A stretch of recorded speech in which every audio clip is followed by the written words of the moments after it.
hey! My name's Laura Barnes, the head of the accounting department at Xyberspace.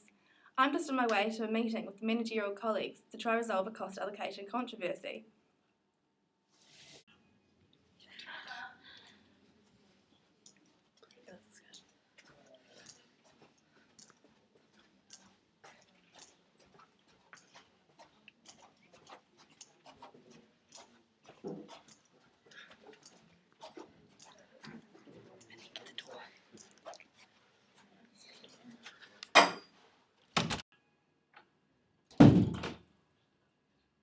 Hi, I'm Laura.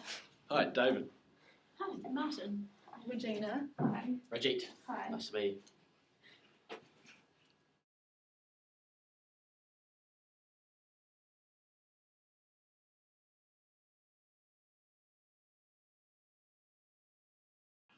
Hi Martin, do you want to give me a quick rundown on Xyberspace? Yeah, sure, Laura. So we're a successful internet consulting firm and we're located in Austin, Texas, which is a hub for internet and technology firms. Our business has grown rapidly and we now have 800 employees in our 3 divisions. Our consulting group provides e-strategy solutions to other organisations. Then we also have our customer care group, and so they provide IT implementation and other support to clients. As well as these 2 groups, we've got our training services group. So the first 2 groups are profit groups, and then the IT training services group, the costs get allocated to the other 2 groups. This group, the training group, provides customised training programs for employees in the consulting and customer care groups. We believe that training is a key element to our company's strategy. We want to have the best educated consultants out there, and we think this sets us apart from all the other firms similar to us. For this reason, we try to ensure that our employees attend 1-week training sessions twice a year.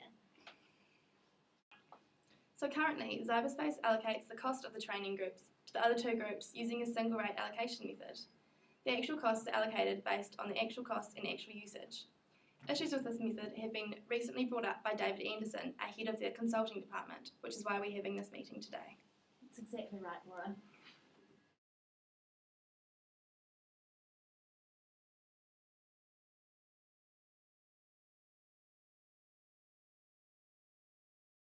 So mate, what's happening? Oh, well, firstly, I don't believe our current method of allocation is appropriate for the situation. Firstly, I was charged $665 per training session when I had only budgeted for $553 per session. I used the exact amount of training sessions that I budgeted for, yet I was penalised with higher costs per session. I'm penalised for 2 reasons, I think, both of which I have no control over. First, the training group has no incentive to control their costs, so their actual costs were more than they budgeted. And second, the customer group didn't manage to send as many people to training sessions as they had originally budgeted. Not only that, but I could train my people elsewhere for cheaper. Granted, I would not get the customised sessions I get here, but I really have to think about the cost since I'm running a profit centre.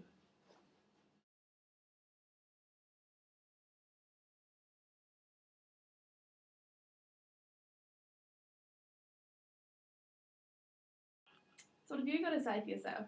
Well, I also think that the current method is unfair on my group. I must admit, we had trouble sending people to training sessions this year. We rely on a low employee turnover to be able to send them to 2 training courses a year, and my group experienced a high level of employee turnover during the past year. This is unfortunate, I admit, but I shouldn't be charged for the services that I don't use.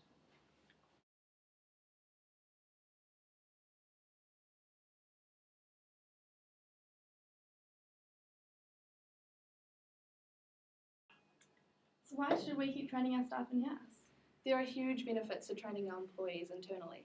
We can customise our courses to what our employees need and what our clients want. To do this, we really need a much more flexible budget, considering the industry we're in. I do work hard to try and keep down the fixed costs of my group. However, we have to keep up with what is hot at the minute, which of course is hard to predict when the technology industry is constantly changing and evolving.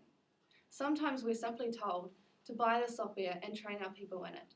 And if they're going to do that, they have to be willing to bear the cost associated with it. So Laura, after all that, talking to the staff, tell me what you think of the company and what we should do so far. I definitely think you're a staff firm. There's high growth, high market share. There is a risk of moving to a question mark, which we don't want to happen. If you don't continue to update, this will happen. So we want to move into the cash cow. So in a mature market, we're still maintaining high market share. The strength of the company is definitely that it's a very successful internet consulting firm. There's high growth. It's based in Austin, which is the hub for business, and we can tailor the training needs to the company. There are some weaknesses, however. I think that there is a definite high cost involved with continually updating the training because of the market continually updating. The allocation cost is definitely an issue.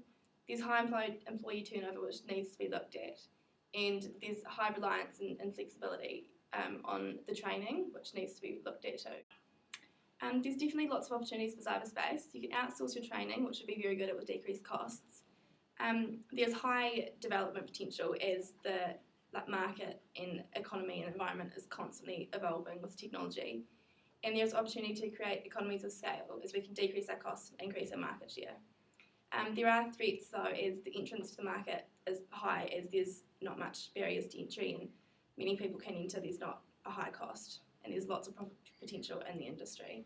In saying all this, there is an underlying issue here. The cost allocation needs to be worked out, as that is the major issue and it's causing lots of conflict between groups and staff morale is decreasing.